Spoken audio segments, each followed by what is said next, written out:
Good morning. Welcome to Project Positive Planet, Planet-Based Healing. Hi, Kim. Hi, Andrea. Hello, good morning. Morning. Good morning on this beautiful Friday, May 22nd of the year 2020, when the world is turning in COVID healing. Let's reframe Yes. it that way. We're hopefully coming through, but we're also moving into reopening businesses as usual. Life is getting back to the new normal, but we're finding new ways to be healthier, better, more connected, realizing the oneness of our connection to each other, how we affect each other, like passing a virus, like passing on some love or kindness. All of this is our responsibility. And with that, we are so delighted to welcome Andrea Warren to Planet-Based Healing today. She is a holistic health practitioner, aromatherapist, and a host of Well World TV, focused on healing and wellness, most importantly, plant-empowered living. So today's focus is plant-based living. And Andrea, one shout out, one thing I think we're going to Yeah. start talking about is the original plant, humanity's one of humanity's saving grace, and that is everything about the cannabis plant. So you were sharing with us something that you were reading today in the New York Times about Canada and enzymes in the cannabis plant. Correct. Yeah, I'm going to look at it so I don't misquote it. There was a study done, and it was in a few of the different journals. One is an American, I guess the Physicians Journal in Canada says Canadian study finds that enzymes in cannabis could treat COVID-19. And they go into sort of how the cannabis comes in through the pathways and how they're finding, I mean, not cannabis, that COVID comes through the pathways and how cannabis is actually, I guess, meeting it, right, as this warrior as it comes in and says, oh, no, not today, COVID.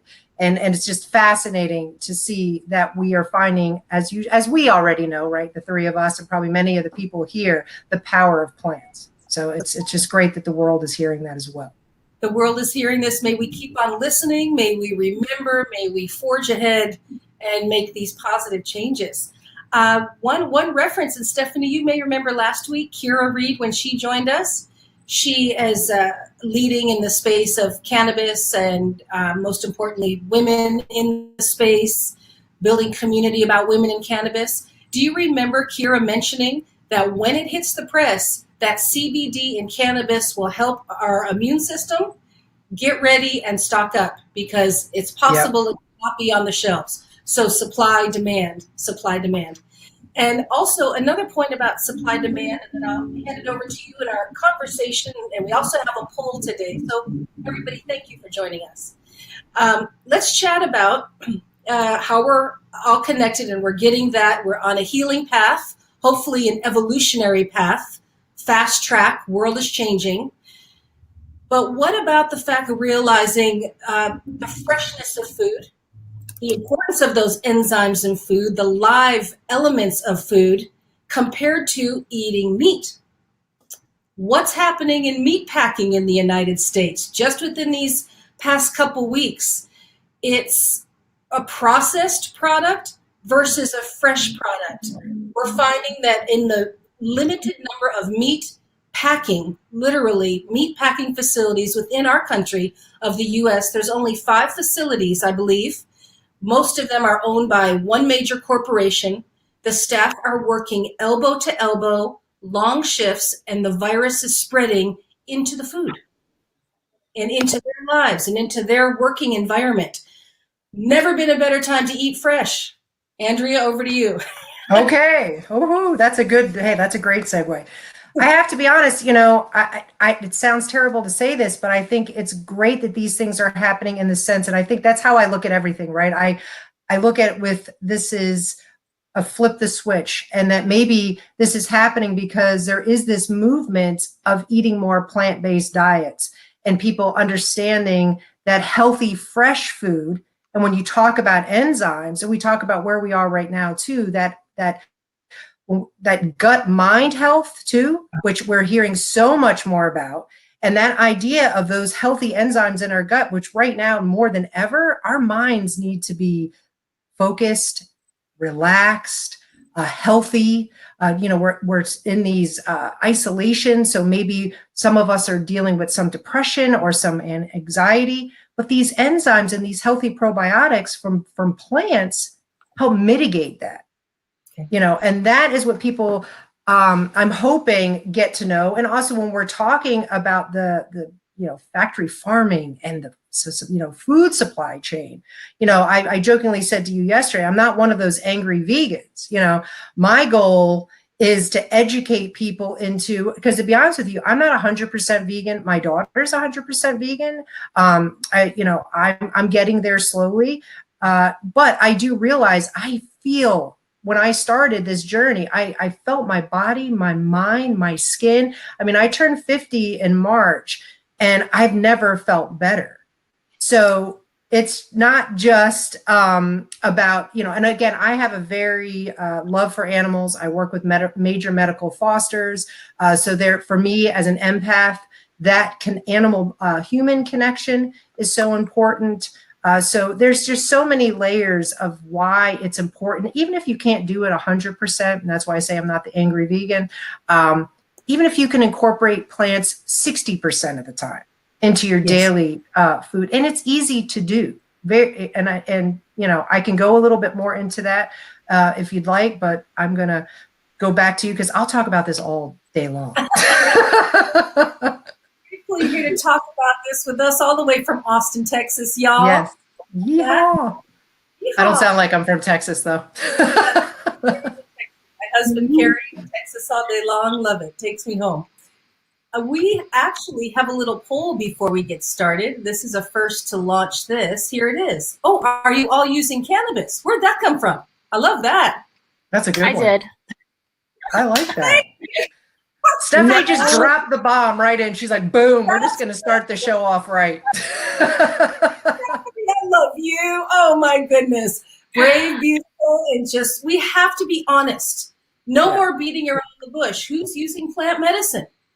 Who's healing with plant medicine? So that's really where we're at. The ancient origins of wellness is plant medicine. So there was another poll in here, but I may have deleted it. It was a question to our audience. Thank you, everyone, for being here. We love having you and being together. The question was, and I don't know if it's still in there, Steph. I didn't see it when I popped in. Okay, then it must have been from our tech check yesterday, and then it went away. Well, just basically a pulse to follow Andrea's point. How many of us are making conscious changes now? How many of us, especially? So I think we can reset the poll and maybe just check in with that as well. Andrea, would you speak to us about, as you're talking about enzymes, fresh foods, moving forward into a healthier lifestyle? You also mentioned some fabulous work you do with athletes in peak performance, mental health, physical health, optimal health through plants. How do we achieve it? Well, I could try to do it in an hour, but I don't know if I can. So I'll start with some basics. So I actually have a very dear friend. He is a vegan personal trainer, the most chiseled body you'll ever see. And I did invite him here today, so hopefully I won't embarrass him if he shows up. And he's also training for the New York City Marathon. So when that comes back, we'll be cheering him on. But we talk very often about how you can bring in particular products and plants into your daily fitness routine. And the funny thing was, like I said, he's training for the marathon, and he said, I need to figure out how to give myself this boost because it's hard, right? I mean, that's like what, 25 miles or whatever it is. There's no way I will ever run a marathon, so I will never know that number. But I said, do me a favor before you head out. Now, I know you eat well, and I know you do everything right, but take a few drops of peppermint oil. Put a drop or two in your hand, take your hands and do that, take a deep breath, and watch what happens to your run. He has since then, and we're talking months, is shouting it to the rooftops to all of the peak performance and athletes he knows. He said, I couldn't believe, not only was my run better, my lung capacity was expanded to an entirely different level. My clarity, because, as an athlete, you can get bogged down. I don't care how many times you run. there's days where you just do not want to do it, or halfway through you're like, this is BS, I'm done. He said just the level it took and now he uses it with all of his clients. He uses it himself, obviously, like I said, daily.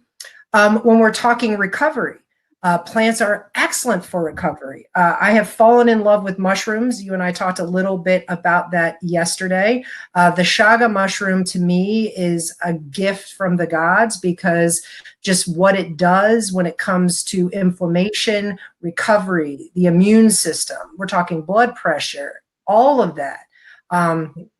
And then we talk about things, and when we're talking about cannabis, I think some people are like, that's the dirty word. And the same when you talk about mushrooms, something like psilocybin. But when you see psilocybin on 60 Minutes and John Hopkins saying, we can't believe what we have seen from people that have been crippled by anxiety, and they've brought these plants into their daily routine, and having testimonials of people like, I've been anxious for 20 years. And I've never felt better, and I haven't been anxious for several years. So, and like I said, you guys, before we started, I kudos to you guys for actually having these conversations and bringing this out, because it is so incredibly important for people to understand the power of plants. Because, next time you go get your prescription for whatever it is, your blood pressure, your eczema, take the booklet, because it's not a page, right? It's a 3 or 4 page booklet that goes into great detail. All of the serious, and I love how it ends, may cause death. I mean, to me, it's like when I talk to people about plants, like let's say cannabis, CBD, and they're like, oh, I'm like, okay, did you read your prescription pamphlet lately? Did you see that, may cause you to go blind, erectile dysfunction, all, by the way, I love the ones that are for social anxiety, but may cause anxiety. Those are my personal favorites, I'm taking this for social anxiety, but it may cause anxiety. Oh, and then let's put a little exclamation point on that, thoughts of suicide. So if you weren't, jacked up enough, let me add this on top of it, to just make those areas of your life just a little bit harder for you. So it's frustrating on my end. Depressing. I've been watching TV lately, like the nightly news or something, and it comes on and it's like 5 minutes of side effects. I'm like, oh my God. Exactly. You ever see Saturday Night Live does the best skits with that? But the funny thing is that we have not yet, as a society, bought into it. And I'm not like this big political advocate, but that whole capitalistic thought. And Chris Rock said it best in a stand-up, and I will never forget it. The money isn't in the cure. The money's in the medicine. And when we can grow our own medicine and do it responsibly with professionals, and I say that now because this isn't me making medical claims. This isn't me telling you not to take your prescription. This is me to tell you to work with somebody who has the professional experience with plant medicine, and how it can change your life is insane. So, that to me is the other piece where, of course, cannabis, except today the stock in cannabis exploded because of those articles we talked about. So maybe there are some intelligent people out there that get it. Following the money. Yeah. For certain. So back to the growing or understanding that plant medicine truly is what our body can process. With you as a holistic health practitioner, and I am as well in the space of holistic health, I get very concerned what happens to what our body cannot use in medicines, right? Oh. So and let's just talk about cannabis as well. There's also interactions that can happen. Fatty liver or liver of processing of edibles or different medicines or tinctures. You're still going to move through your body. But I think what I'm bumbling or trying to say is the simpler the formula, the better feeling. Because our body knows what to do with it, where it can go, how to process, as opposed to becoming something just clogging our system and sitting in the liver without a receptor or without a channel or path for process and healing. So I agree with you. it just seems like simplicity is coming forward for us to look at in all aspects of our life. Think about it. Think about it back. And when we talk about that, the aspect of long ago, right? And I do a lot of, when I work with essential oils and I look back through history, and then you look at the Amazon, Native Americans, they lived into their some of them are 100 years old. They didn't have modern medicine. They were using plants. They were using, like we said, mushrooms, essential oils, herbs, basil, oregano. These were the plants that they used for immune support, flus, viruses, what we call them in the Western society. That's what they have been using for centuries. So this isn't like, to me, it's funny. This seems like newfangled medicine. And I tell people, I'm like, this is back into biblical time. This is how people were healing themselves centuries ago. So, yeah, exactly. And I do think that is a very valid point to bring up, Kim, to dovetail off of the aspect of just because something's natural doesn't mean, one, that your body's going to process it correctly. Two, that it will work for you like it's worked for everyone else. There is never a one size fits all. I think people need to understand that. Our body is, a friend of mine always says, every body, quote, body is different. So, what I might be using or what I share with my clients may not work for everyone. But I also encourage you to listen to your body. And I told you my quote that I always say about essential oils. I can always give you a textbook answer. But to me, essential oils are nature's way of speaking to our soul. And I think plant medicine is so much that. So if your body is craving, something, or you take something and your body has a reaction, maybe a negative one, dive deeper in that with your healthcare professional. If it really receives it, and I think there's a little bit of ceremony in there as well for that, and I know we can go there, Kim. If your body receives that, then embrace it. So there is just that energy too between plant and us that we need to, have a better community with plant. Honor the mother. Yep. Most definitely. I love your tagline or your dressing essential oils. To repeat what Andrea said, essential oils or plants are nature's way of speaking to the soul, that's just it. And the same's coming through with understanding cannabis as medicine. Everybody is different. So you have to try and try again. The tincture, the ratio of CBD to THC, trying other cannabinoids, or I think what I really get around to saying, and then let's chat about food and eating good foods after this. Sure. But just to wrap up, the honor of the plant is that you have to have a relationship with that plant. You have to be open, willing to receive, and also willing to realize that it's a journey. It's a healing journey, like the warrior's journey. So be gentle with yourself and your body, but definitely more plants, and find those ways of healing that your body resonates with. So food is medicine. We chatted yesterday in our tech chat, Andrea, about flipping the food pyramid. Yeah. Can you chat with us about that a little bit? The traditional milk, meat, a little bit of veggies, fruit on the bottom. Yeah. The deal is veggies, fruit, milk, meat, maybe not. Yeah, we'll put question marks on those parts of the pyramid. Yeah, I always laugh. Conscious choices. Yeah, exactly. And I always laugh, always say people that, so-and-so says dairy's great. And then you look underneath, sponsored by the dairy industry. I'm like, yeah, of course they're telling you dairy's great, because there's not another animal that drinks milk after birth. There's not. So that should be the clue to everyone else that if nobody else is doing it, probably not a good idea. So, and I don't for me, like I said, there is that empathic part of myself where I adore animals. I mean, they're they are very much every animal is my spirit animal. I'm very connected to them. So that is a lot of why that's so important to me. But then, like you said, let's take, and athletes are my favorite. My husband, I told you yesterday, he's an ex-college football player. So 300-pound defensive tackle. And I sit him down and I say, hey, we're going vegan. You could imagine what that looked like. And I've got a son who was a college-bound basketball player, 6'4", and he's looking at me like, have you lost your mind? And we watched that documentary Game Changer, because I knew I had to show them all these athletes. Right.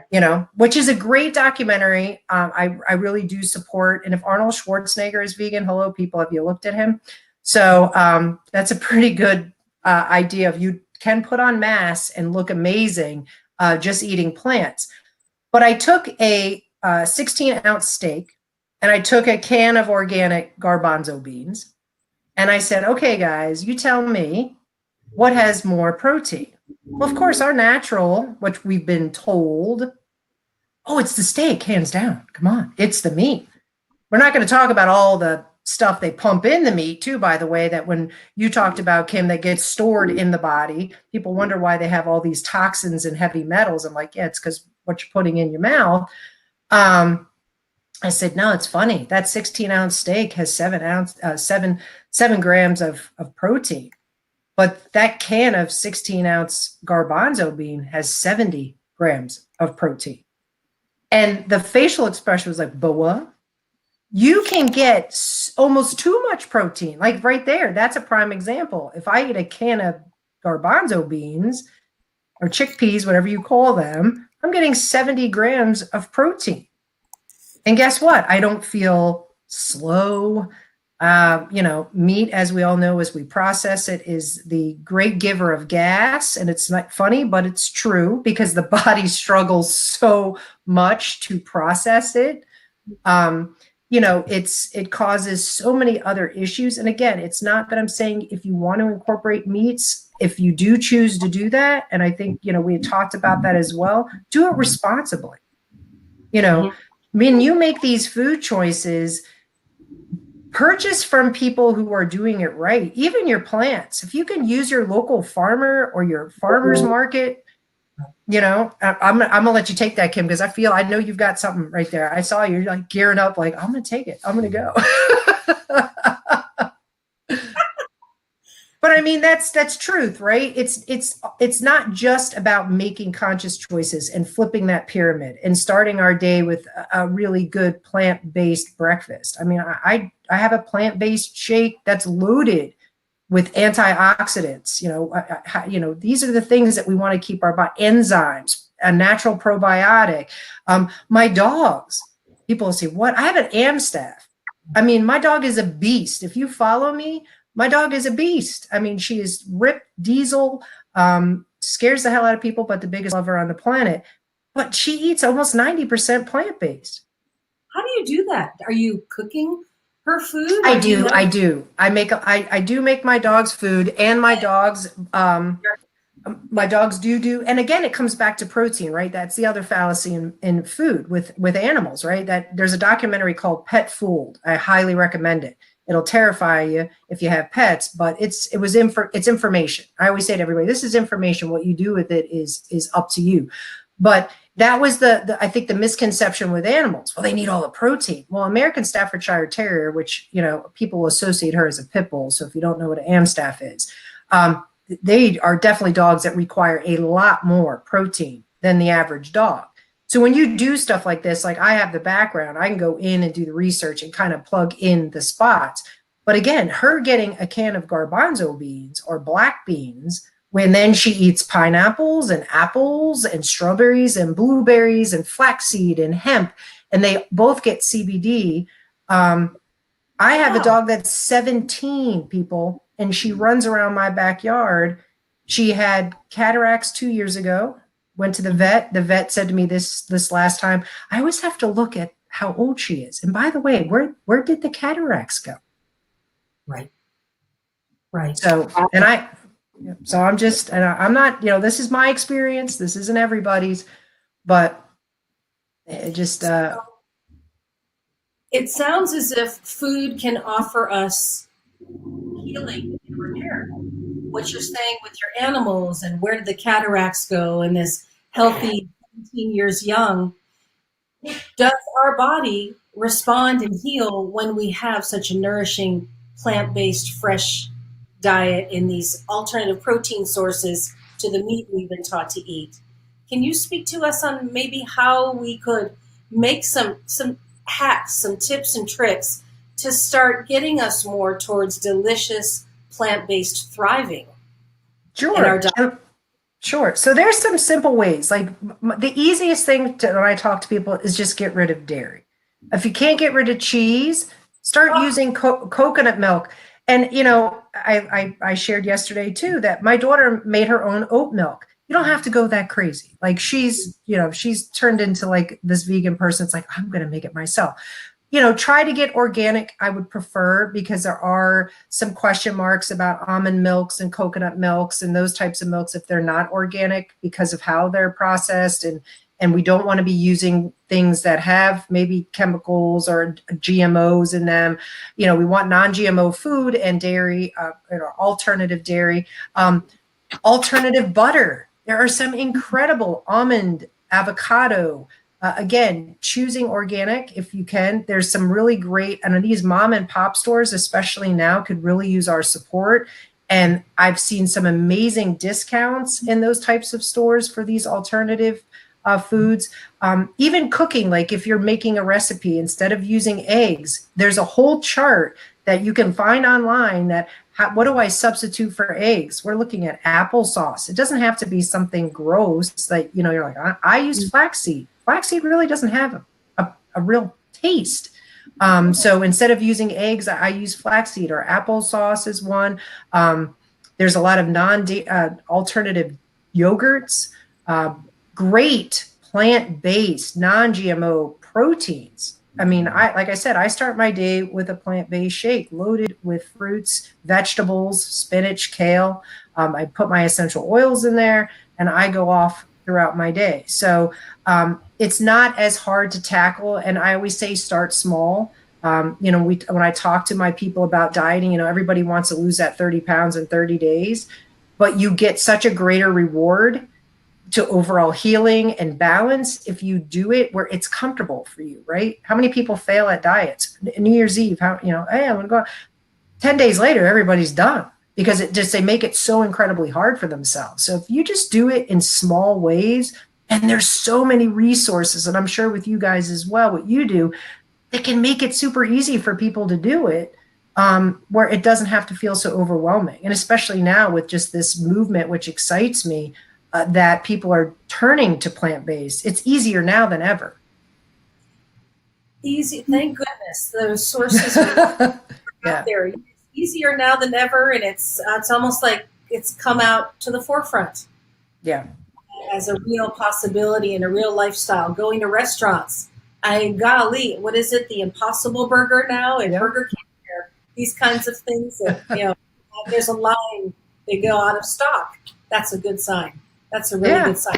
And then our social responsibility and our responsibility as stewards to the planet to lessen our impact and be here to plant and nurture and evolve without leaving such scars or such a demand on the planet and what she produces. We should give back rather than taking, right? Exactly. So we chatted about nature's way of speaking to the soul, essential oils and plants. We talked about flipping the food pyramid. Andrea, back to you on plant-based living here in our planet-based healing program. Alternative sources of protein. You did mention, I still eat eggs. I'm probably 90% vegetarian, but eggs and cheese are the hard one. Hence the body fat, but it's, cheese is tough. But we're getting there. We're seriously getting there, and realize it's moderation, right? Moderation of things. But can you speak to us about calculating how much protein we need each day, and then sources of protein other than meat? Because it seems like a day without protein, we might not think as clearly. Where our body, our DNA and muscle building and strength and such as that. So how do we maintain protein on a plant-based diet, and how much protein do we need? Well, when we talk how much protein, everybody's a little different. You know, when paleo was like the craze, right? And I would have clients, I'm going paleo. And then like their family wanted to throw them out because they needed carbohydrates. So everybody is different when it comes to what their body needs. My husband is one of those people. Him not having any type of healthy carbohydrate is dangerous. Like it just messes him up. You know, sleep patterns. Oh yeah, because there is not, and I've said it earlier, there's not a one size fits all. I don't require as much protein as somebody else. Like, and it's not just a male, female. It's also as we age, our protein requirement is different. You know, people ask me too, like, well, you're older, don't you get calcium? Yeah, I get calcium from broccoli. Broccoli is a great source of calcium. Great sources of protein are nutritional yeast. Your nuts, your walnuts, your almonds, your legumes. We talked about garbanzo beans, black beans, you know, all sorts. If you started going through the food chain and said, wait a minute, I'm going to eat kale today. Well, look at everything that's in there from calcium to protein. It's not just one thing. So, again, I think every person is different how much protein they require. You know, if I'm training, like I haven't been to the gym in forever, you know, maybe I'll try to do a day where I'm 12 to 18 grams of protein. And then that maybe there's some days where I'm 20 to 24. It just really depends on you. I've got people that require that actually are another gentleman that I know that's a trainer and a vegan. He does 56 grams. So it's how you're processing it too. Sort of the exercise, because I think it's important. You know, we're talking about plant-based healing and the planet. I want you to get to be more acquainted with the planet. One of my favorite things to do with people when I start with them working one-on-one is I'll say, go outside and take your shoes off and put your feet in the grass. And they laugh at me. And I'm like, if you're going to be rooted with the planet and plants, I want you to connect with the planet and feel that grounding and that energy, because there's definitely an exchange of energy, right? And for us to be connected that way, and then let's start this journey and be open to the possibilities of trying, like nutritional yeast. I was really not a huge fan, but I had someone teach me different ways. Like it is incredibly good on popcorn. You know, people put. Yes, with aminos, Bragg's liquid aminos. Yep. I'm not a huge fan of aminos either. I've got some weird sort of flavor things going on with me. I do like a coconut aminos sometimes. Like and it sounds silly, but like if I'm doing some sort of, and I know there's like all this other thought about tofu and soy, which it's like changing that narrative too. Yeah, if you're eating GMO processed crappy soy, yeah, it's not good for you.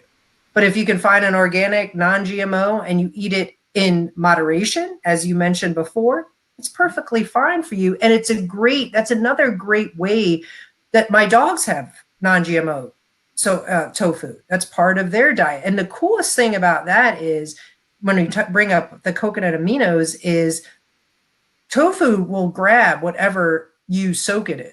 So it can taste like meat to help you kind of process that. Or portobello mushrooms with coconut aminos is another great way that cessation that you've gotten from meat, where you don't maybe feel like I'm not going to be satiated enough if I'm just eating a portobello mushroom. Well, guess what? You can trick the mind very easily by flavor and smell. So if you soaked your portobello mushrooms in garlic and coconut aminos and threw them on the grill, your mind smells meat.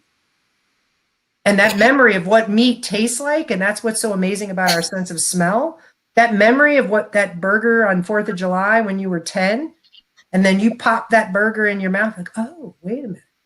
This is a portobello mushroom, not a burger. So, you know, again, there's just ways we can do it where I don't think we've gotten there yet, but we're going to get there, that people can see that it's not as difficult to do. And also too, go ahead, I'm sorry. Yeah. What about raw versus cooked? Because I hear so much chatter about, you know, cooking really depletes the nutritional value of the vegetable or what you're cooking with. Surely does. That argument is definitely true. But I think a lot of people have a harder time eating raw. I personally don't mind. My kids we'd get that, big plate of veggies that was all raw, and they'd just be shoving it in when they were young, from cauliflower to broccoli. And my husband is he is colorblind. So anything that's green looks like dirt, so it tastes like dirt. So for him, that's been a real challenge for him to eat raw. And that's something to think about. But no, you're 100% right. And the other thing to think of, which is a point when you've talked about cooking, is what are you cooking on? I encourage people to go watch the movie Dark Water. We need to understand too, how we're cooking our foods is just as important as what we're cooking. So using safe cookware and items that are not laden with toxins, which is so incredibly important, because you could think I'm doing all of these things right, but if we're not using plant-based cleaners and plant-based cosmetics and perfumes, everything that we've been fighting so hard to combat is still there. Because to your point, Kim, what we put on this organ, our skin, is in our body, and it takes a very long time for us to shove it out if we're not doing it correctly. Also, I have a question. So I've been meat-free for 15 years, but my philosophy is if I will kill it, I will eat it. And so I do like to fish, and I love seafood. So I've kept seafood and eggs for the last 15 years. Eggs has been a hard one for me to give up. I just love them.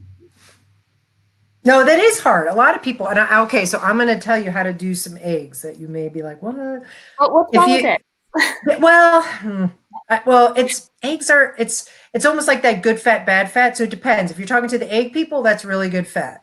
If you're talking to me, I'm telling you that's not as good a fat. The cholesterol, all of those aspects of eggs, I would say no. But again, it's moderation, right? If you have 2 eggs or 4 eggs a week, okay. But if you're eating eggs every day, probably not a good idea. And maybe something that you could substitute in is if you take like firm tofu, you can make great scrambled eggs.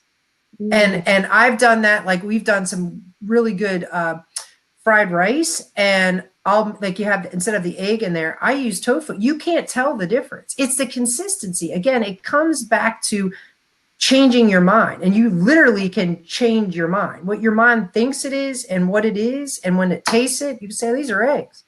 I could tell the other day I made that for my husband. He really thought it was eggs. I'm like, yeah, it's scrambled eggs. He's like, all right.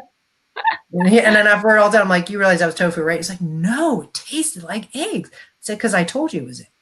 So we don't even think about that piece, right? Our mind is incredibly powerful. So, so I would say, I think you're doing it right. The things I caution people about and again, it can happen with vegetables. This isn't just like, it can't just happen just with meats, is where are you getting your fish? There's so many toxins in the waters, where we get our fish, how are you getting your fish? Is the person who's procuring your fish doing it responsibly to the planet? When people talk to me about essential oils, I'll say, I'm all for essential oils, but how is the company you're using procuring the essential oils? Or when you're using, let's talk about, we talked about supply chain a little bit, I think, or products, right? So I think about shoes. That sounds like a weird one. But I have all these vegan friends that wear all these leather shoes. And again, I'm not telling you not to, but if you're not willing to eat them, you're still willing to wear them. So it's a little confusing. The process is still there. So maybe you try to find companies that do things for the environment a little bit better. Like we're big fans of Allbirds. It's a great company. How they work as a company is excellent. Adidas makes shoes out of recycled plastic. There's Stella things McCartney, I think, is one too. Stella McCartney is all sustainable. Yes. Yeah, so those are those other things that you can think of. Maybe it can't be a vegan, but how can I help my planet? Well, maybe the people you do business with.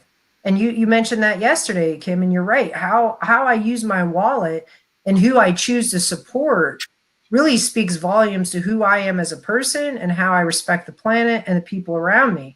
So, choosing products, and again, yeah, you're going to pay a little bit more, but I went into the whole thing of, you pay now or pay later. Because if you're buying toxic things or things that aren't safe for the environment, either your body, your mind is going to pay for it, or the planet as a whole and your kids and your grandkids are going to pay for it. So one way or another, you're paying for it. But if you maybe spend that extra $20, you could be paying it forward in a good way. It's investing in the future. Consider it investment. And our and supply. now, like, we have the time to, like, people's objections I always heard was, I don't have the time. Yeah. And so whatever. But now we have the time. And we're Exactly. some slow living in place. Absolutely. And now our supply chains are being interrupted, which may turn out to be a good thing, because there'll be less moving across the international borders, more making products locally, more finding out what our country or our regions can create, and be more resourceful that way. Retooling old factories, bringing manufacturing back, and hopefully with greener business models. And these things, and this is, I've heard, and it's pardon me, I didn't have coffee, I had my tea, so maybe I need a little caffeine today, but get my brain cells jumping. Our children, your 16-year-old daughter, our 20 and 24-year-old daughters, they're experiencing ecological anxiety. Oh, most definitely. 10, 15, 20 years from now, it's all going to go to cuss word, you know? It's, She's so well behaved. What? Well, no. What are we doing for the future? What we do now, how we spend now, how we eat now, how we support each other now, and make these positive changes, it's now. It's got to be now. And like we said yesterday, Beyonce says it best, always be gracious, best revenge is your paper. Yeah. Exactly. Yeah, so we can support those communities, people, companies, products that really make a difference. And we have to do that now more than ever. Do you have some resources you go to when you're shopping where you know that they've vetted, like in the CBD cannabis industry, there's now places out there, websites that I would refer clients to or have clients be involved in where products are tested, the chain of the supply chain, vertical integration, all these things that make for a responsible product to the end user. Maybe some resources for us to really help us flip with more conscious purchases for plant-based living. Sure. You can, so there's a few things, like I personally will go investigate the company itself, right? And there are some resources, but I always feel like and it is a little bit of a deeper dive, but Stephanie, you're right. We've got the time, right? I also have a 16-year-old that this is her passion, right? That generation gets it. Like they get it way more than we do. And I thank them for that because they're educating the people of my generation. So, there are lots of different websites. One of my favorite websites when it even just comes to vegan cooking, and she does share a lot of great brands, is Oshi Glows. And she makes some easy vegan recipes, but then she'll share what's a good environmental eco pots and pans company. Or, and you can look on it, and I hate to say it, but Google is one of my favorite places. When I choose bath and body products, or I choose like essential oils, and I told you yesterday, I have an affiliation with Young Living, and a lot of people in my world as aromatherapist, like, what? And I'm like, listen, I've been doing oils for 18 years and I've used every oil on the planet. And I still, I understand, but for me, it was looking at the ecosystem of how they did it, not just what the end product was. And I think that's with everything. And we talked about, Jamu, same thing. I know that you're doing it properly, right? So it's maybe even picking up the phone. Sounds nuts, but people have to disclose that. It's not like they have to keep that to themselves. And back to sort of that idea of where you're getting it, think about it, that truck that has to go from California with your avocados to New Jersey, right? So maybe trying to find that local source. I guarantee you, especially now, right? A lot of people are like, I can make this, I can do this, or I can create this, and maybe ask them how they're doing, even eggs, even if you're using eggs, there's a lady in our neighborhood that has a farm. I know she treats her chickens right. Sounds silly, but they are free range. They're chilling and they're out on the pastures. And, if they're producing eggs, then I feel a lot better eating those eggs than a factory farm eggs. You know your chickens, know your farmer, know your chickens. Exactly. Yeah, it was funny. When I was still eating meat, I guess it was 2009, 2010, I can't remember. And I'm not, like I said, I still will make a mess of going over occasionally to the dark side. But I had a friend of mine, we lived in West North Carolina, and we were all about eco, taking care of the farmer. And she's like, okay, I'm going to go get, we used to split a cow. And I was like, oh, no. I can't meet the cow. I don't want to know the cow. I didn't want a personal relationship, but I knew the farmer. And that to me was enough. I knew that he was doing everything right. So, and I think lots of areas, I don't care where you live. I mean, I live in Austin, Texas. I mean, it's not like I don't, I live in the middle of Iowa. I mean, I grow plants in my backyard.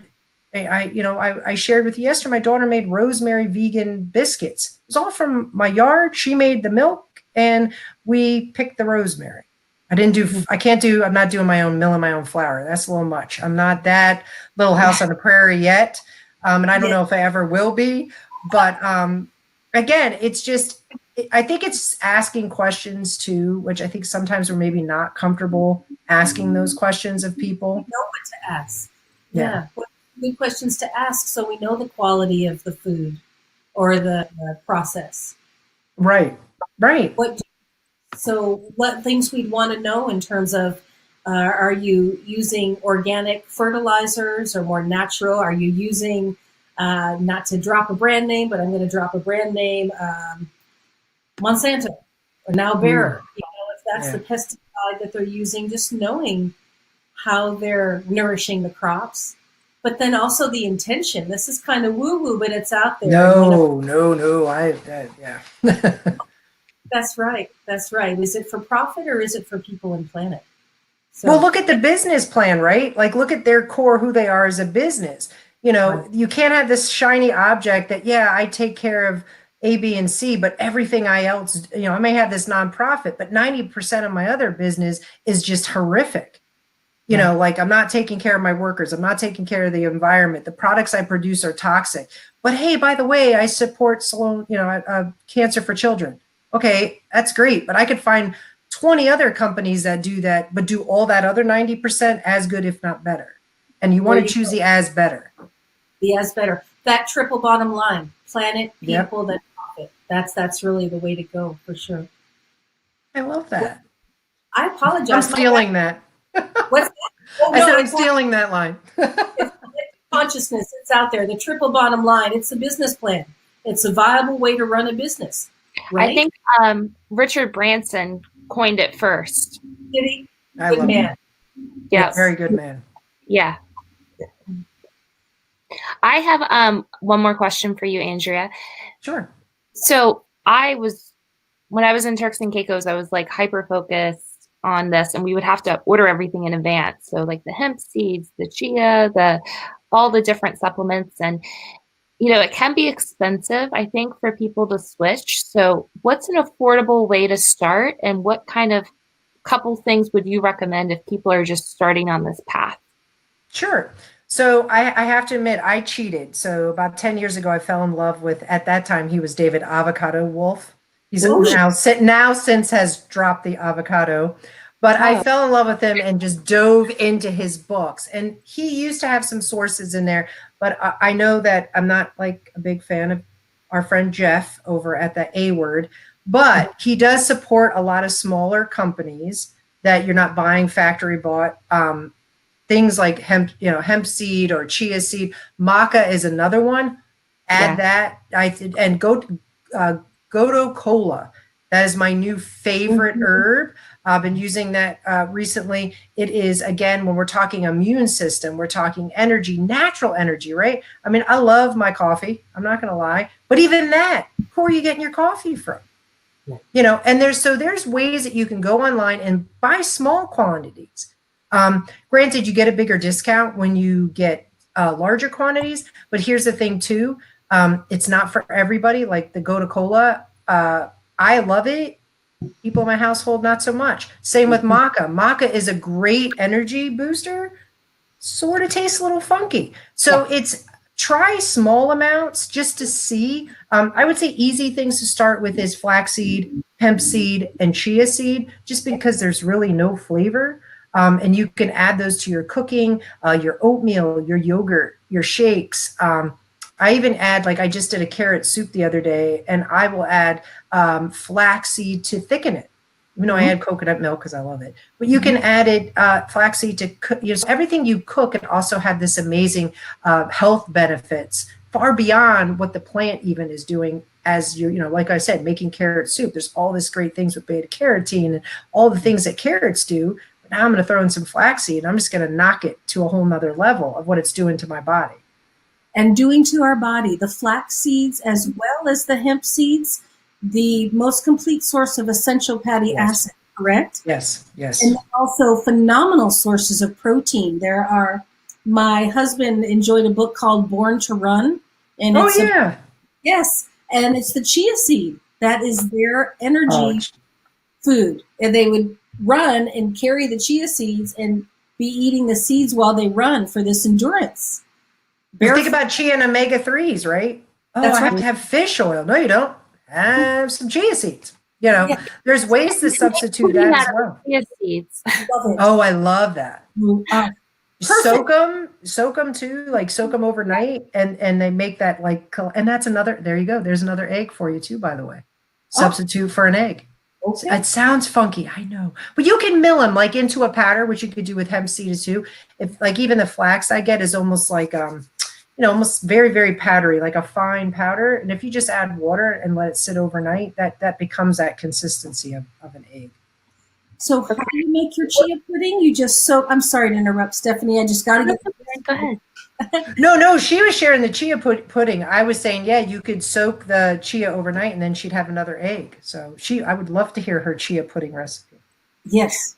I'll send it to you. It's been quite some time.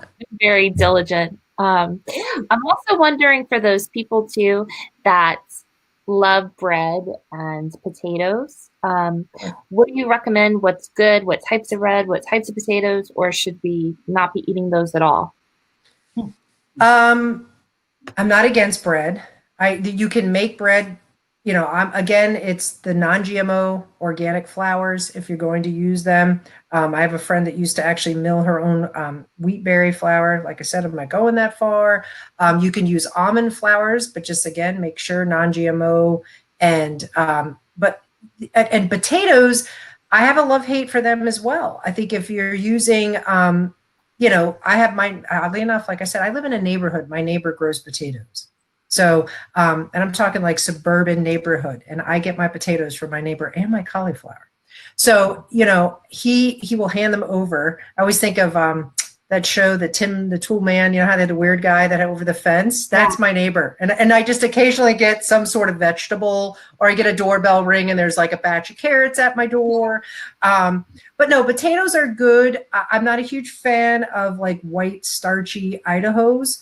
But there's ways that you can make them healthier by adding things like flaxseed, hemp seed, and nutritional yeast to them. So maybe a little bit of a balance instead of completely getting rid of them. Love sweet potatoes. I think they're really a great potato to have. But again, bread, everything is in moderation. If you could have sprouted breads that have those ancient grains that help with that healthy gut, which also in turn helps with skin and mind and hair and nails. It goes so much further than just gut. But sprouted bread would be another. Ezekiel bread I love that these ancient grains are coming back because they knew long ago what the amazing power of these plants were for the body. Also, I have a friend who's phenomenal in St. Thomas, and I'm going to share the link to her blog, and you can probably connect on her Instagram. One, she shares all these beautiful photos from St. Thomas, but she's on this plant-based, and she has the most creative recipes that actually sound delicious. Yes, been doing it for years. So if anybody wants to check her out, Lauren Thomas in St. Thomas. I'm Oh, gonna that's look on my phone after this. Lauren Thomas in St. Thomas. I'm looking at. Yeah, Yeah, because vegan is hard to cook like the bigger, more elaborate things. So there's a way to do it where it. she's super creative. And the I fact that love she that. creates all these things on a little tiny island. Yeah, that's cool. that's it. Are either of you sprouting? Speaking of doing little things and making little changes, do you sprout? We've started that, and I love it. I Simple. have in the past. Yes, yes, that's a really good fresh addition. Super simple to implement, even when I'm traveling. Just to be able to. Mung beans is where I've gone. Sprouted mung beans, which I'm still get. Again, it's me and a consistency thing and the smell thing. I think Yeah. it's just because I have a nose that is hypersensitive. It just has to smell right. But I like microgreens. That's something for me that I Mm. really love. Yeah, I do. And fresh herbs, even adding them more savory desserts. I think I have this thing with desserts lately, but almost adding like basil into a cake, Okay. or a healthy oil like a good organic olive oil into a cake, Yes. or a cookie. Um, but I do thoroughly enjoy fresh herbs right now, and in a whole different way than I think I've even thought about using them before. What about pizza? Are you doing the cauliflower crust? Because that's one thing I can't come up is pizza. Love it. I've made the cauliflower crust. You could also make a really good crust out of flaxseed. Okay. Flaxseed. You can make a really good crust out of flaxseed. You can make actually, my husband made an incredible calzone, sweet potatoes. It was nuts. And then the other thing, you can make ice cream out of sweet potatoes too, if you're a sweet tooth. Yeah, the other thing about that, when we talk about foods, like people say, oh, I love buffalo wings, Yes. cauliflower, best Yeah. buffalo wings you ever had. And we use the air fryer. So they literally will taste like I just went to the wing joint. So you're not losing anything, I promise. Is anybody else salivating with this conversation? What's I know. Is it lunchtime for me? Yeah, it's lunchtime? almost there. Another person is Sunny Griffin. I don't know if you all know Yeah. Sunny. Yes, Yeah, absolutely. but she's been doing the raw diet forever and has tons and tons of recipes. I'm not sure that she has a book, but She has a really good YouTube channel too, right? I've seen her, I think, on definitely. YouTube as well. And there's another lady for the younger folks that are on TikTok, and my daughter introduced me to her. Her name is Tabitha, and I'd have to look. If you put Tabitha and vegan, you'll find it. Okay. She's got to be in her late 50s, early 60s, and she is the coolest person who shares vegan recipes in this fun sort of TikTok era. Where it's so great that she has these younger people excited about eating their veggies. So that's another fun. And I appreciate you bringing that up, Stephanie, because I think that idea of it being fun and just lighthearted is so much more joyful than this heavy, like, if you don't do it, you're gonna die. It's like, yeah, I like that. I appreciate that. And it's fun to experiment. Like I have stuff where I'm like, okay, that was a total dud. Especially with my family who are very conservative, country people that are used to meat and potatoes. So when it's my time to cook, it's always usually a salad or something. I have to dumb down a little bit to have them eat it. Just start slipping stuff in, like when they least expect it. Jerry Seinfeld's wife did a great book, and it's many, many years ago. And she did a great book about how to slip those things for your kids. Right. And I think that's another, just be creative. I think that's a great point, is just be creative and let your freak flag fly, because you never know what might come out, Let your freak flag fly. I'll say that 10 times fast. Yeah. Well, and that's a perfect place to kind of wind up for today. So let your freak flag fly. Go plant your plant freak flag. That's And I neglected to do these in the beginning. So just to wrap it up, it was PlantBased Healing, episode 7, Peak Performance from Nature. This is Project Positive Planet, which is a collaboration of Well World TV, We Consulting, and Papelia. And today you were speaking with the lovely Kim Collier, who is the co-founder of CollierConcepts, Andrea Warren, who is a holistic health coach and brilliant at tricking her husband, and me, Stephanie Rest, founder of Caribbean Wheat and Wheat Consulting. And it was brought to you by CollierConcepts. Happy to support. Absolutely. Yeah, pleasure. Conversation. Amazing, ladies. You guys are a gift. Yeah, thank you. Thank you.